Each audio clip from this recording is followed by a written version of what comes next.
तो सभी को प्यार भरा नमस्कार। आज की जो कविता है वो पिता पर है, क्योंकि पिछली बार माँ पर लेकर आया था, तो अब की बार पिता पर नहीं बोलता तो शायद वो बुरा मान जाते।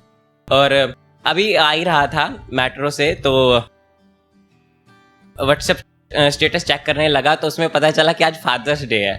और तो ये तो मेरे लिए मतलब सोने पे सुहागा हो गया कि इत्तेफाक से ही सही आज पापा के ऊपर बोलने जा रहा हूँ और फादर्स डे भी है, तो हैप्पी फादर्स डे।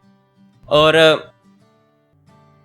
कि माँ पर बोलना फिर भी थोड़ा आसान लगा, लेकिन पिता पर बोलना थोड़ा मुश्किल सा लगा, क्योंकि माँ को तो फिर भी प्यार जता दिया जाता है, लेकिन पिता से तो पैसे मांगने के लिए भी माँ से अप्रोच लगाई जाती है, और प्यार जताना तो बड़ी दूर की बात है। तो आज जताने जा रहा हूँ, तो उम्मीद करता हूँ कि पापा भी सुनकर अच्छा महसूस करेंगे और आप सब भी रिलेट कर पाएंगे, क्योंकि वास्तविकता पर लिखता हूँ।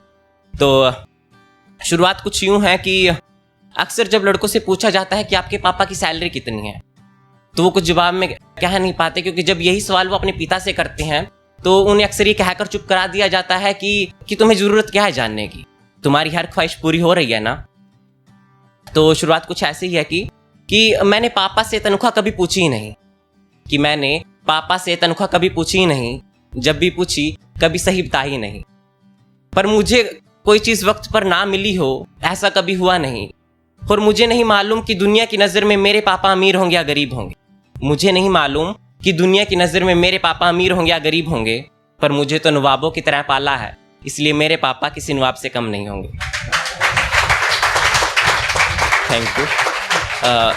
सुबह जिस चीज़ का जिक्र हुआ करता था, शाम को वो हाथ में हुआ करती थी। जिस चीज़ को बोलने में 2 सेकंड लगते हैं, मुझे नहीं मालूम वो चीज़ कितनी महंगी होती होगी।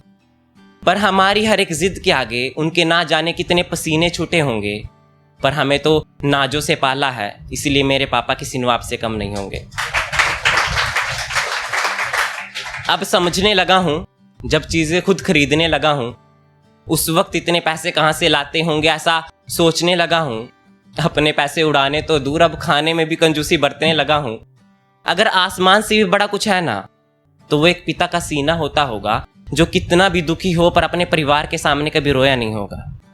और जिसने कंधों पर बिठाकर मुझे पूरा शहर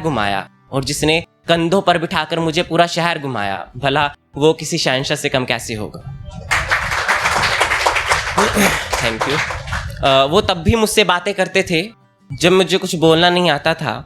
मेरे अंदर संस्कार तब से पिरोने लगे थे जब मैं कुछ समझ में नहीं पाता था।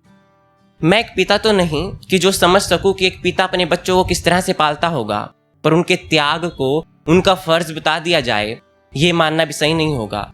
और मेरी जिंदगी में सबसे खूबसूरत रोल जिसने निभाया, भला वो किसी राजा से कम कैसे होगा।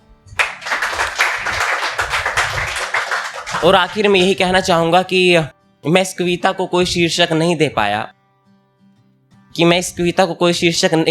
क्योंकि मैं एक समंदर को कभी नाप नहीं पाया। तो इन्हीं चंद शब्दों के साथ आप सबसे विदा लेता हूँ। धन्यवाद।